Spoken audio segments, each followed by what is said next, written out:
Hi, everyone. Thank you for joining us over your lunch hour today for another one of our WESC webinars. My name is Lola Adewogan, and I am WESC Marketing and Admin Assistant. Today, we have Jeffrey Boutlier, President and Chief Strategist of Accent Strategy. If you have any questions as we go through the presentation, please feel free to submit them in the Q&A box, not the regular chat box. However, do feel free to use the regular chat box to introduce yourself and tell us a little bit about your business. And as always, this webinar is being recorded and will be available for on-demand viewing. You'll receive an email tomorrow at this time with the link to the recording. And with that, I'll pass it over to you, Jeff, to now begin the presentation.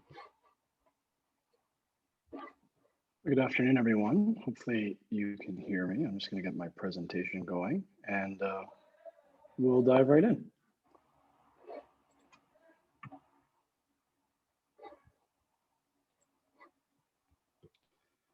Great.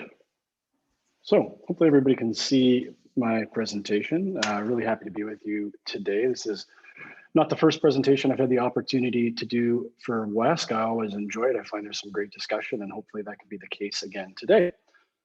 Let's take a quick second and introduce myself a little bit. My name is Jeff Boutlier. I'm the president of a company called Accent Strategy here in town. We're a business design studio, and what that means is we basically bring end-to-end solutions for clients that have an idea or a concept, all the way from that stage of the process right through to executing in the market and making sure that they find customers and the success that their idea is worthy of. A couple bits about my background. I'm an accountant by trade, haven't practiced in a million years. My focus is on business strategy and understanding the environment. And I think most importantly for today's discussion, understanding human dynamics and what drives human behavior. And obviously right now, with what we've observed in the world from the pandemic, that's never been more important. I'm also pleased to say that Accent is one of the charter partners that signs on with WESC's charter, which we're very excited about. And I'm very proud that my business partner, Rachel Giatris, is obviously a female business owner as well and is a hugely important part of our success here. So what I'm going to try to do today is make the case that events like the pandemic and what we just experienced are actually a really important element of the regulatory system that governs natural systems and natural processes, and that human society and the economy are both natural systems. And so while what we've just lived through in the last 16 months has been a hugely trying time for all of us, I think it also really represents an interesting and unique opportunity, a generational opportunity for businesses that have made it to the other side to really reconsider their place in the world, what they're trying to achieve, and how they can respond to some of the lasting impacts that in our organization we expect we'll see over the next number of years. So you'll notice from the invite to the webinar that I've sort of taken this growth from the fire analogy and for the basis of my presentation today. And I think what I mean by that is I really like to sort of think of the pandemic as a forest fire. And I think if we consider the stages of the pandemic that we went through, leading into the pandemic, we saw a real densification of the economy. There was a high degree of growth had been occurring in the economy in a sustained way for a very long period of time. And then we've had this huge event that has come in and really disrupted our lives and disrupted everything. And the way it actually behaves is actually very similar to a forest fire going through a forest. And I'm going to explain as we go through the conversation what I mean by that and what insights I think we can learn from it. I think it's an important place to start, though, in terms of understanding the environment, is where we were when this happened or before it happened. And a crisis really can be, I think, a really interesting and unique time to consider the nature of the world we live in. And I've put a couple points up on this deck I'd like you to consider. The first is that 50 years ago in 1970, the global population was 3.7 billion people. And in 2020, sort of at the onset of the pandemic, it was projected to be about 7.8 billion people. So what we've seen is that in 50 years time, which is, I mean, just a blip on the radar of human history, we've added over 4 billion people to the global economy. What's interesting is that we haven't added any resources, we haven't added any arable land, we haven't really expanded the box we live in any meaningful way. We've gotten better at being more productive with what we have and stretching it further. But the reality is the human population's essentially doubled in 50 years and is likely to continue to grow at a really alarming rate. We've seen the relentless pursuit of sustained economic growth. And I think what I need people to understand about that is the defining characteristic of business success wasn't always purely the basis of growing every year at a predictable rate and providing that predictable rate of growth and return to shareholders. That's an artifact of the last 50 to 75 years of business. And what's happened is we've become so growth obsessed that we're continuing to push our interaction with the economy and the world in a direction that is becoming increasingly unsustainable. When you add to that we've seen the rapid expansion of the middle class in some key markets, particularly Asian economies and emerging economies, and you add to that the growing demand for resources that those folks expect for good protein sources, fossil fuels, and consumer products, you really can see that we're at this really interesting point headed into the pandemic where we're teetering precipitously close to sort of an untenable balance of things in the world. More importantly, in the North American market, leading into the pandemic, we had seen a pretty significant growth in the number of small businesses, what we characterize as sort of micro businesses, solo entrepreneurs, micro businesses, freelancers, and lifestyle entrepreneurs. So people had started to take greater charge over their own destiny, and the barriers to becoming a business owner were continuing to be removed. And so you had this really sort of dangerous series of things all in place at the same time, leading into the pandemic that really created, in our view, some overgrowth. So then what happened? Well, obviously the fire hit. Now, people have been characterizing the pandemic as a black swan event, and people are kind of familiar with that saying at this point. I say maybe. I think, if you look at human history, we were probably due, not necessarily for a pandemic per se, but for something really meaningfully disruptive. I think the pandemic is really quite interesting in the sense that it was probably the first significant challenge faced in a couple of generations by the North American population. Other generations have had, the Spanish flu would obviously be a pandemic adjacent example, but World War II and that sort of thing. And we've had very few, if any, global events that have truly affected everyone living in the North American economy in some way. And I think the question that a lot of us are grappling with right now is this idea of, did we as a people rise to the occasion? We would contend in Canada, we've done fairly well. I think in the US, there's a little bit more of a complicated story. But I think we learned a lot about people, and we've reflected on the people that we share this world with and share our economy with in a way that perhaps we haven't for a number of decades. And I think we've learned some things that are interesting, and I think we've learned some things that are a little bit uncomfortable or unsettling. And I think exploring those and understanding those can really give us some insight into where we can go with our businesses and where the opportunities might be. I think, heading into the pandemic, the economy had become largely detached from reality. And then on top of that, once the pandemic hit, we injected an unprecedented amount of money into the economy, a huge amount of liquidity. It buoyed a bunch of businesses. It made it possible for some of us to sustain ourselves as we worked through the challenges of the pandemic. It kept payroll intact and that sort of thing. But at the end of the day, it was very arbitrarily, very blunt instrument where we threw a lot of money into the economy in kind of a ready, shoot, aim sort of approach. I think, in retrospect, we probably would have loved it if governments could have been a bit more precise or targeted. But obviously, the key was to move fast. And so moving fast sometimes requires a shotgun approach.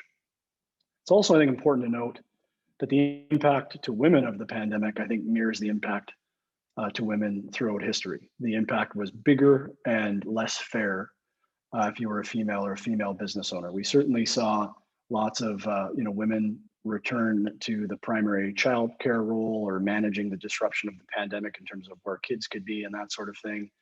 And we saw some really unfortunate things that I think reflect a lot of how big issues have impacted women throughout history. So that's something I think to be aware of and to reflect on. And as much as we continue to make progress, obviously progress is slower than we'd like it to be. Like a forest fire or a series of forest fires, though, the areas affected by what's going on are pretty isolated. I mean, regionally, I think we saw that the impact of the pandemic has been surprisingly limited, and it's been, in the North American context, certainly in Saskatchewan, principally related to particularly affected industries, hospitality, bars and restaurants, livestock, or not livestock processing, but abattoirs and that sort of thing. So in many ways, we all know people that have been affected. Many businesses have been affected. We've seen revenue hits, but the economy and the business world has actually been surprisingly resilient, and probably a lot more resilient than we would have expected.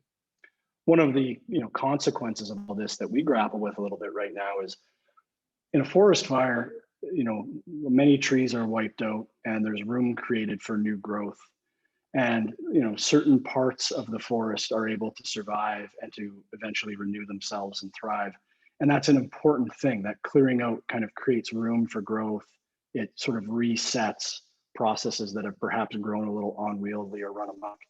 The challenge with the pandemic is that I'm not really sure the pandemic had as much of an opportunity to do that as perhaps would have been beneficial, because we saw the government's efforts to support folks and the random nature of how the pandemic affected certain industries and not others lead to some injustices and some inequities, where some businesses that were perhaps marginal, that were just hanging on, where the pandemic actually might have been a useful economic thing to maybe force them out of business to create room for more robust or healthy businesses.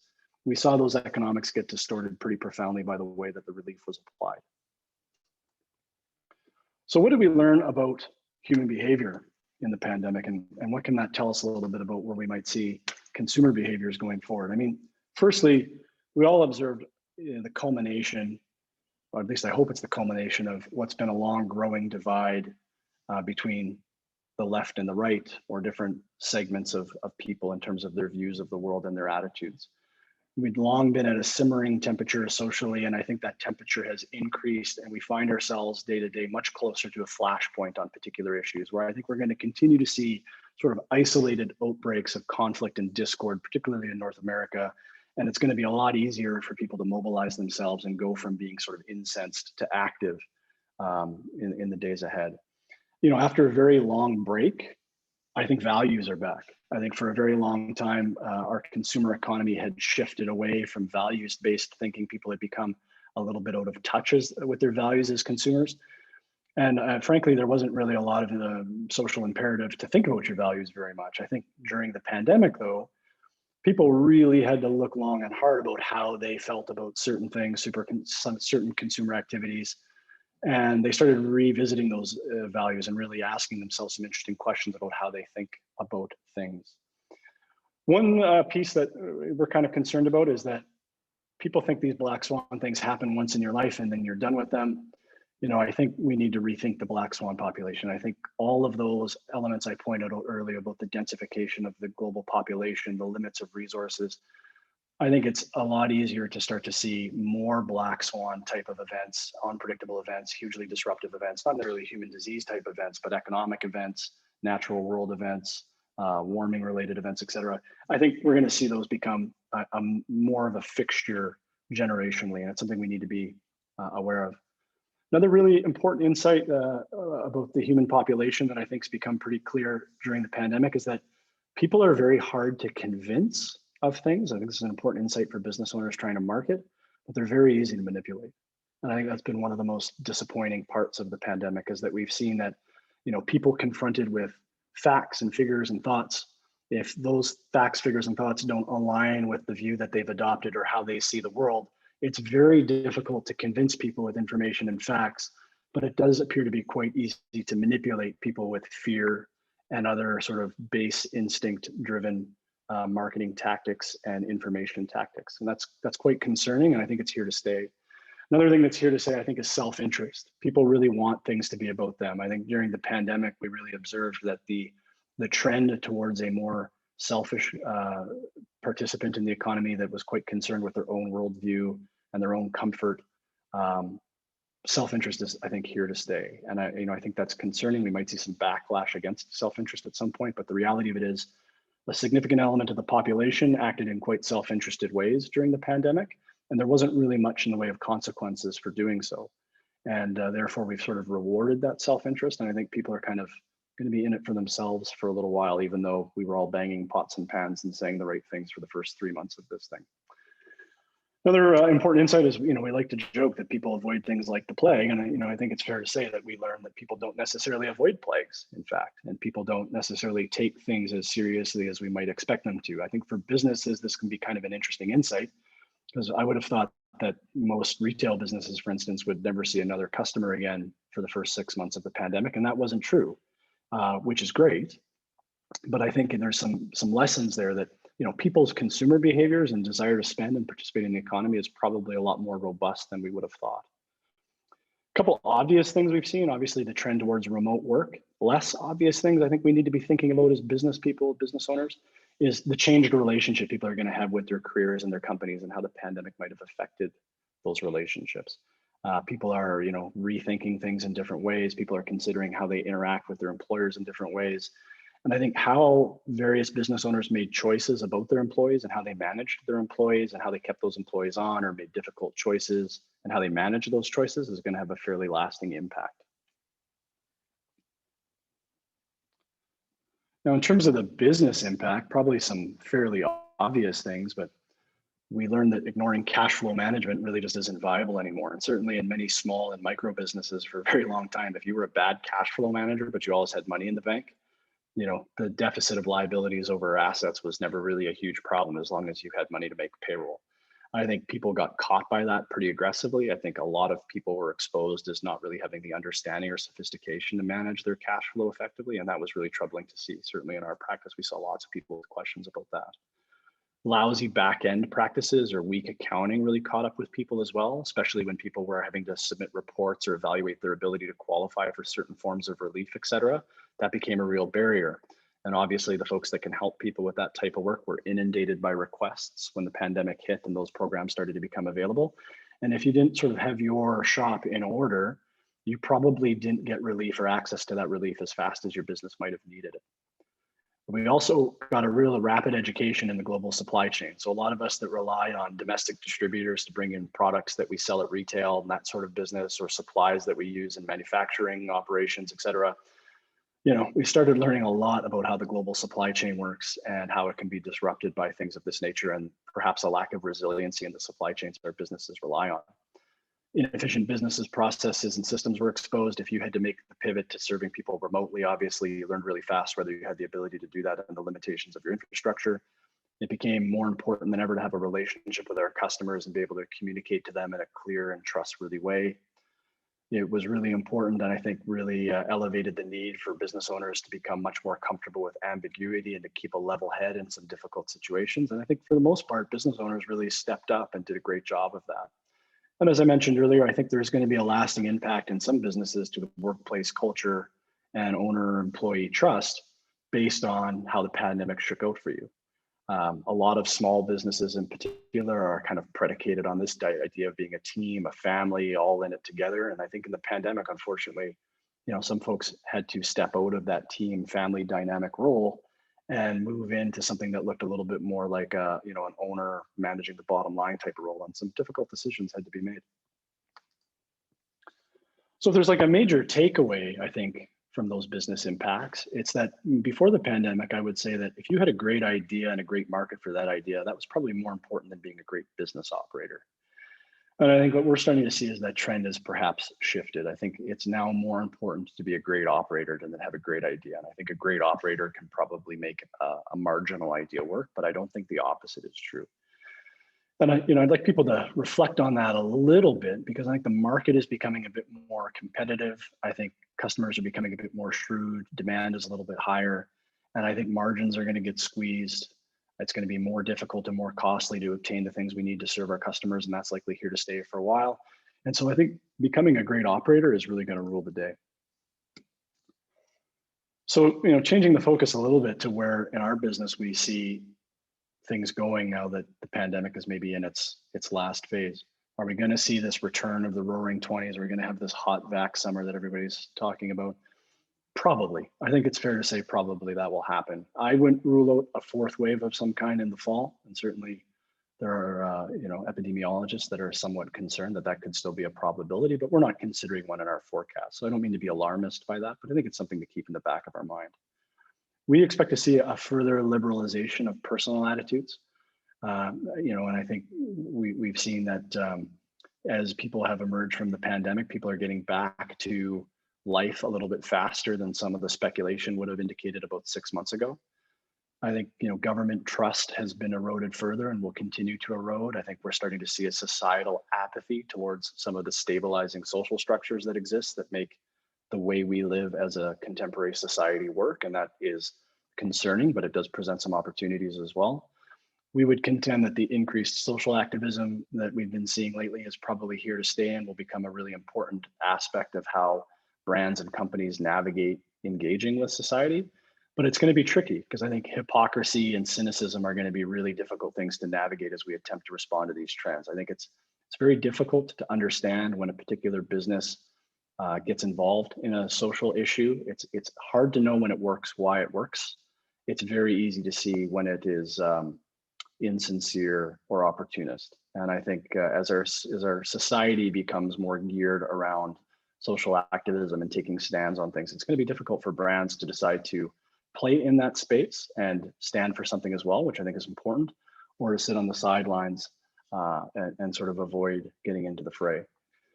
One piece I'd really like to stress for folks, though, is that even though we might be heading into this sort of post-depression roaring 20s type situation, the economic background conditions really aren't exactly the same as they were when that happened. I think that we have less runway economically. I think we have more risk of inflation in the years ahead. So the suggestion I'm making is sort of keep your powder dry. There's going to be, I think, a lot of liquidity and a lot of consumer-driven cash in the marketplace here pretty fast. And I think we're going to see, for companies that have positioned themselves well coming out of the pandemic, I think we're going to see those top line revenue numbers start to climb pretty aggressively, and we'll probably see double-digit growth this year for a lot of businesses. I wouldn't mistake that for a trend. I think it's let's put some of that money away. Let's not forget the lessons of the pandemic, which is sort of the central point of this whole thing. I think it's fair to say that people have absurdly short and selective memories. We're already seeing people forget what happened even 3 to 6 months ago. People are very comfortable, I think, parking bad things that have happened to them and moving on and forgetting. And I think there is a seductive quality to that that is a risk to business owners, where it's very easy to allow yourself to believe, it's even maybe good for your mental health to believe that something like the pandemic is, we got through it. And if I got through the pandemic as a business owner, I can survive anything. And I think that's dangerous. I think if anything, the pandemic destabilized the strength in a lot of our businesses. And even if we did make it through to the other side, our ability to weather the next storm is compromised, and we need to build that strength back up. We need to build our reserves back up. I think a lot of us depended somewhat on the government to step in and keep everything going. It is not a foregone conclusion that the government of the day, the next time something bad happens, will have the same philosophy about the economy. And so I think it's really important that we don't forget these lessons. I don't think we let them harden us or make us cynical, but I think we need to be realistic that we may face another major disruptive event, and we have no ability to predict when it might happen. So the statistics might tell you it's 20 to 50 years away, but the probabilities might tell you it could just as likely happen tomorrow. So something I think we need to be keenly aware of.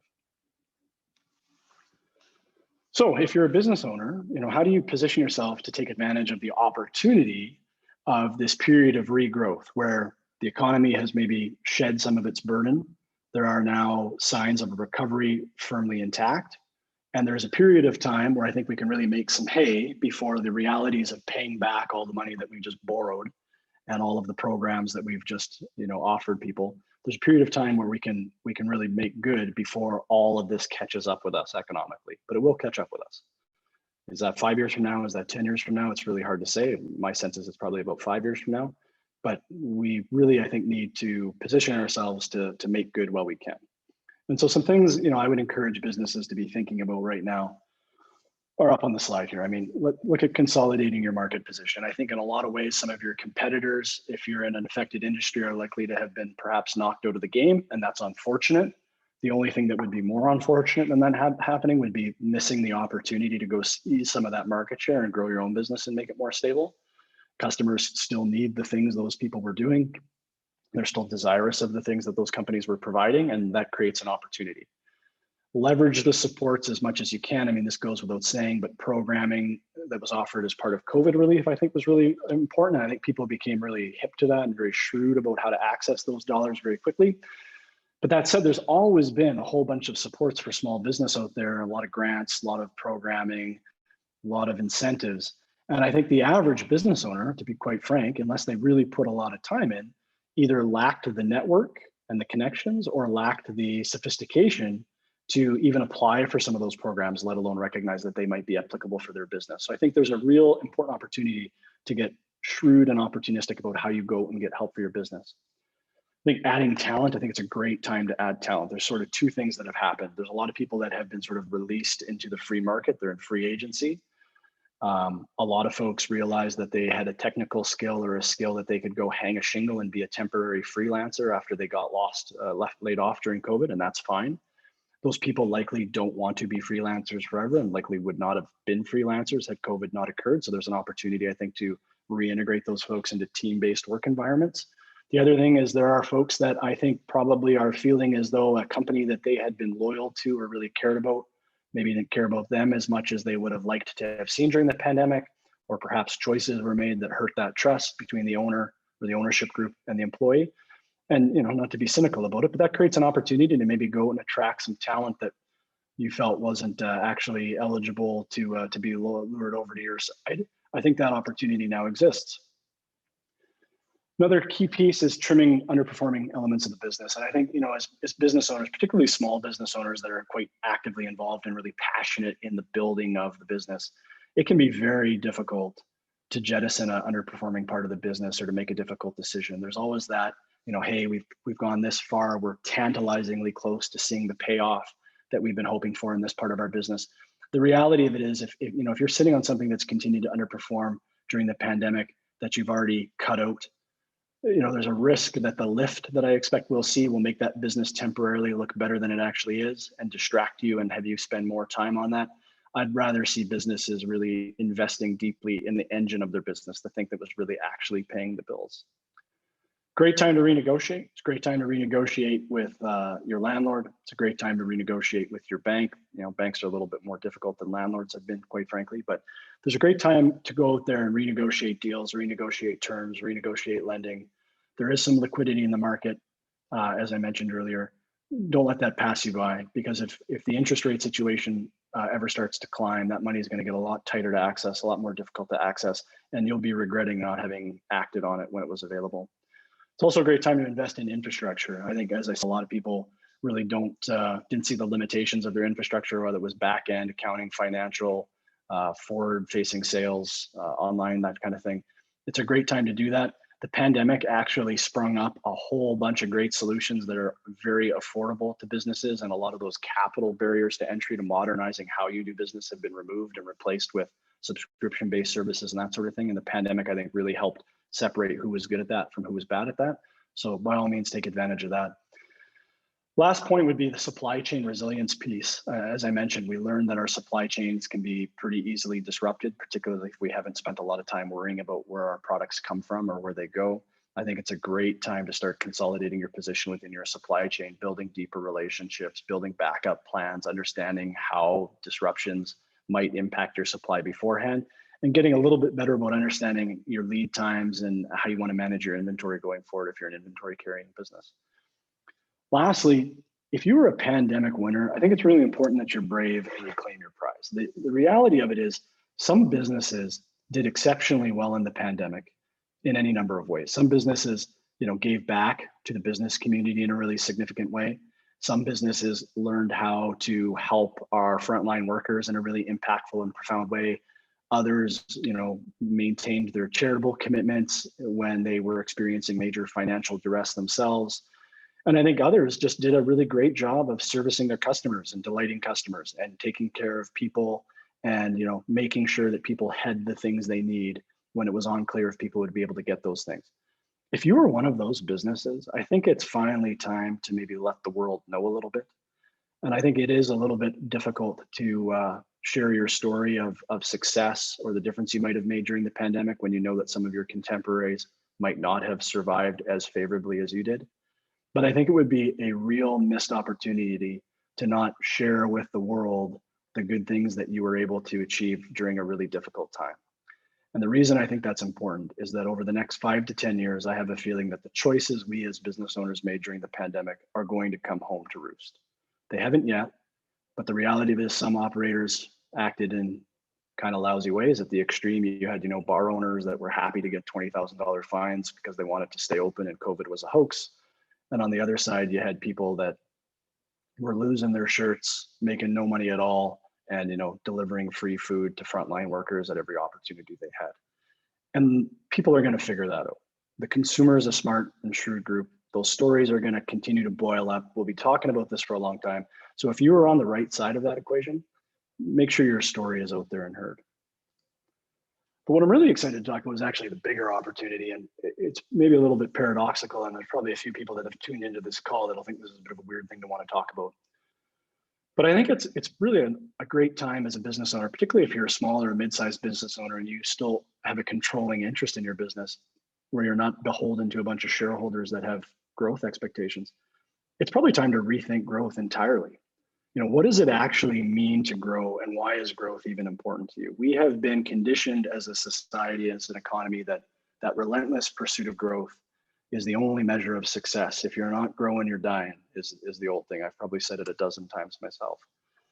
The problem is when you have a global population that's doubled in the last 50 years, when you know that there's a whole bunch of problems facing the world that are very intractable, difficult problems that will likely impact our generation and generations to come, is ongoing, unabated growth truly achievable?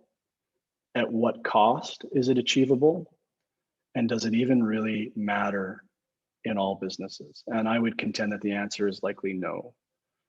So we're encouraging people to really, dig deep and answer that question for themselves. Like, why are you in a business? Most people didn't get into a business to relentlessly pursue 5% growth annually, but they start to fall into the trap of defining their success on that basis. And they start to drift over time from that core purpose that really motivated them to get into business in the first place. And I think this is a really unique, perhaps unprecedented opportunity to really consider that and consider, how does your business commute value outside of profit? Look beyond return on investment. Really consider sustainability. And I think dive deeper. What does sustainable even actually mean these days? It's a word that gets tossed around. And when I challenge business owners to define for me what sustainability means to them, more often than not, there is not an answer that comes back. Sustainability has manifold definitions. And I think really understanding how you want your business to try to achieve sustainability and how you define and measure that is an extremely valuable exercise right now. I think as business owners, we're often very good at looking at the downstream impacts of the things we do. So, here at Ascent, we're very good at looking at how the services we provide impact our customers and the results that they generate. We're very good at looking at how we treat our employees and what they do with, the money they're able to take home as a consequence of working here. We're very motivated and interested in those downstream impacts that our company has. What we're less apt at, and most businesses are less tuned into, is what are the upstream consequences of our choices? When we, buy reams of paper to run the printers, what is the impact above us by making those choices? How do the things that we choose to do or how we operate impact the rest of the world and the rest of our community, and how things sort of trickle down through our business to that end result? And I think becoming much more balanced on the upstream and downstream impacts of how we operate as businesses is actually going to become very, very relevant and very important. And I think what's happening is society was already demanding more responsibility from corporations, even small ones. And society was demanding a lot more accountability for the choices we made. And I think that's going to explode. I think people are becoming very, very comfortable asking very difficult questions of companies. And I think they're becoming very comfortable finding alternatives if they don't like the answers that they get. Last thing I'll say sort of on this point is, when you check out as a business owner, how are your accounts going to balance out? And I think it's funny that, most of the business people that I've sort of admired, whose lives have run their course and have either retired or perhaps passed away, when they would tell me about their businesses and the great successes they have, I would always be envious and admiring of their businesses because of how much money they had made or how profitable they were, or the scale that they had grown to. And to a person, nobody ever brought any of that stuff up. They talked about the impact they had on people. They talked about the problems that they had solved, the need that they had fulfilled, the lives that perhaps they were able to touch or change. And that really gets me thinking, in the pandemic, that I think there's a real great opportunity to really consider why we're in businesses and the responsibility that comes with owning a business and the ability that comes with owning a business. I think those of us that owned an enterprise during COVID had a lot of power to decide how we wanted to do things. And those decisions, I think, collectively had a major impact on how society navigated the pandemic. And there's a real responsibility of that I think as business owners, we're often kind of ignorant of, or we don't spend enough time thinking about. And this would be a great time to reflect on what's happened over the last year and really ask yourself where you stand on some of those issues. You know, it's important, I think, to understand that this idea of profiting as a business is important and it's a worthy objective, but it is a fundamentally extractive process. We are taking energy out of the system, not putting it back in when we profit. And so I think having an understanding of why we're harvesting that profit and what we intend to do with it is a really important thing to start thinking about. If you're doing things that matter to you, I think those things will matter to your customers. And I think if it doesn't matter to you, your customers will figure it out. They're very shrewd and they'll pick up on it. Last point I want to make today is that I think, you know, wanting the world to be a different place doesn't preclude you from participating in it as it currently exists. You know, this is something that I've certainly reflected on a lot as a business owner. We advise companies all the time who come to us and they want to grow their businesses and they're looking at, you know, what are the opportunities coming out of the pandemic? And a lot of them want to make significant changes to sort of improve things or maybe reframe how they think of success or how they achieve their profit objectives. And they're often caught at this crossroad where, you know, I might want to have an all electric vehicle fleet because I really worry about global warming and the impact that's going to have on the world. But I also run a trucking company and I run 20 Mack trucks all over North America. And how can I, you know, take a stand or leadership position or take a big step forward on something like climate change without being an absolute hypocrite because I'm running this big truck fleet? And I think the reality is what's on the slide. Wanting things to be different and starting to take steps to contribute to that difference occurring doesn't mean you have to stop participating in our economy and our world as it currently exists. But this is the right time to start asking those questions. And I think start to recognize that a sustained competitive advantage and a real meaningful differentiation from your competitors can be achieved by really understanding what you stand for, what's in your company's DNA, and taking that to the market with your product. And I think the market will reward you. So those are the opportunities that I see and the changes that I see lasting as the pandemic unfolds. And I would just love to hear people's thoughts and answer any questions that people have.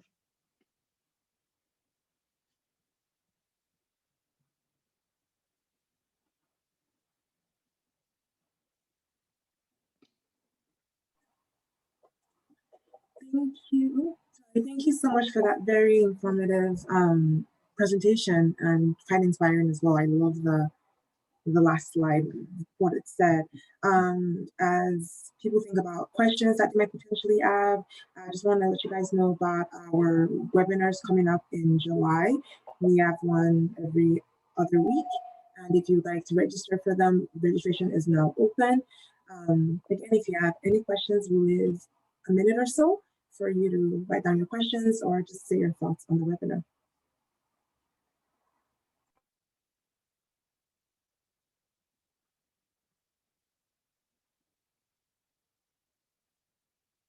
Someone must have a question or disagree with something I said. I like that too.